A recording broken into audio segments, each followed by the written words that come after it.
We're in Rancho, Santa Fe, down by San Diego, by Lake Hughes in this area. Installing 52 piers to stabilize and help lift this home on a hillside. There are 39 helical piers and some push piers also that we're utilizing. We're going to be doing poly foam in all the voids that we create after the lift. Dealing with hillsides, a lot of the time you're going to need to take into account lateral movement as well as vertical movement. The vertical is like the settlement, and then also you could be moving back toward the hillside. It's called lateral movement, where we'd be utilizing tiebacks and helicals in those locations. Yeah, plans can change once the engineer, sees, the site conditions and the location.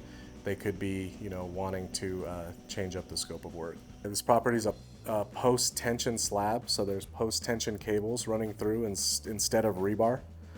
That can be a little bit challenging, so before we do any drilling or cutting of the slab's interior, we have it marked out, so there's marks everywhere. We call in GPRS, ground penetrating radar, to come mark all the lines and then mark all the plumbing and everything like that. So with the post-tension cables, you do have to be very careful. If one of them's cut or damaged, they could snap, and they're under a tremendous amount of pressure. So we always take, that into consideration every time we need to deal with them. All right, guys, thanks for watching. Catch you on the next one.